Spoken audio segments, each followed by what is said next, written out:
Comrades, it gives me immense pleasure to inaugurate the delegate session of the party in Kerala. The 24th Congress of our party is going to be held from 14th October to 18th October at Vijayawada, Andhra Pradesh. Prior to that, we have been holding all the state level conferences. After the Kerala State Conference, the conference of the Chhattisgarh will be held on 7th, 8th of October. That is the last conference. Then we will focus on the 24th Party Congress. At the outset, I take this opportunity to salute the people of Kerala and our party in Kerala for heroic battles fought against British colonialism. After independence, again, I salute the people of Kerala, the party in Kerala, for continuing the fight for the exploited sections of our society, for a new state. Here I must point out, it is people of Kerala, it is our party, made a historic breakthrough and broke the one-party rule in India. The people of Kerala voted in support of our party, and the first communist government ever was formed in the state of Kerala. It's a great legacy of Kerala, an inspiring legacy for the whole country. Even today, it is people of Kerala who are keeping the Left and Democratic Front government in power. These are all great legacies, and we must be proud of these legacies. I pay my tributes to those great leaders, Comrade Yamman, Comrade Annie Balaram, Comrade PKV, Comrade William Bhargavan, Comrade Kodian, Comrade Chitranjan, Comrade S. Kumaran, Comrade Achudamanan, Comrade Surendranath Asan, with whom, as young communist, I worked in close association. Kerala party, again, should be proud of producing such wonderful, fine communist leaders. We, the communists, we are fighting for a new social system. We are fighting against economic exploitation. We are fighting against casteism. We are fighting against patriarchy. And our fight is to build, create a classless, casteless new India, a socialist India. And we can do this. And the future of India lies with the red flag, with the communist movement. The 24th Party Congress explains the political situation at international level at national level in detail. What is happening at international level? The imperialism today is in deep crisis, continues to be in deep crisis. The neoliberal economic policies have been proved to be disastrous, not only in one country, across the world. It has created unprecedented inequality among the nations and within the nation.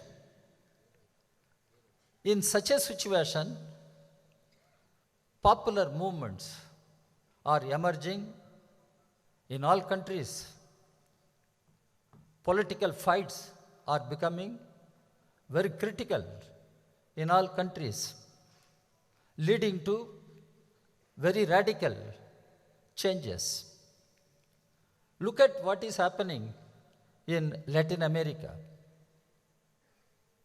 Starting from Chile, Bolivia, several countries are opting for left-oriented governments. Despite the right extremists are creating such hurdles, the people stand behind the left forces. It is happening in Latin America. In Europe, France, Germany, everywhere, the people give substantial support, significant support to the left forces. We see it in France, we see it in Germany. Why I am telling all these things? The whole world is looking for an alternative, looking for a new future. What is that alternative? As communists, we should have proper understanding. The alternative is nothing but socialism. Socialism is the alternative. That is the future of humanity, world. That's what we should draw lesson from all the current developments which are taking place at international level. Now, we are witnessing a war, Russia-Ukraine war. What is that war? Who is behind that war? There is an apprehension. If war continues, it can escalate into a nuclear war, which will be disastrous. Of course, it will be disastrous. As far as our party is concerned, we made it clear. Stop the war. Engage in dialogue. We came out with a clear-cut statement. Then we also said it is NATO which is behind the war. NATO must be held responsible for the ongoing conflict between Russia and Ukraine. What is this NATO? It was formed during Cold War, North Atlantic Treaty Organization. The Western powers with US at the head came together and formed this NATO. But now North Atlantic Organization is trying to expand to all the regions of the world. All the regions of the world. And they are forcing Ukraine to be part of NATO. That is where the problem started. Now, all European countries, Poland and every country, is part of NATO. Now, Scandinavian countries, Sweden, Finland, they have become NATO members. Ukraine, that is former Republic of Soviet Union.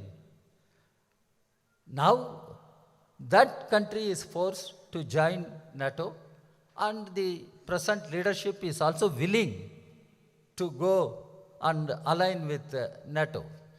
In fact, the war is waged, continued by NATO. NATO is providing all arms and ammunitions. NATO is providing the troops, everything for Ukraine. But despite all these things, there is a popular international opinion. War must be stopped. NATO must be away. So let us see where it is leading to. As far as our party is concerned, we want that war to be ended. There must be meaningful dialogue and solution should be found for the problems, whatever there are. So this is our position. And next door, Sri Lanka. What happened, we should see. There was a huge popular protest. Huge popular protest. Finally, that protest did not lead to any revolutionary change. It remained as a revolt. Now, the present rulers in Sri Lanka are crushing any popular resistance. Because when we look at Sri Lanka, we must know what happened or what is happening in Latin America. There the popular movements, what they call the social left is playing a role to be reckoned with. In the same way, Sri Lanka emerged, but there was no political leadership. There was no credible political leadership. It ended in collapse. So we must draw lessons from all these developments. I'm not referring to what is happening in Nepal or Bangladesh or Pakistan or Myanmar at this point of time. Our resolution explains all these things. But these two are very important for us, so I try to explain that.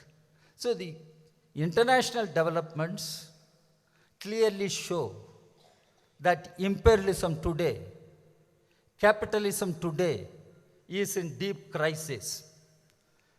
And there is no way for imperialism to revert back from this crisis, because the imperialist policies are such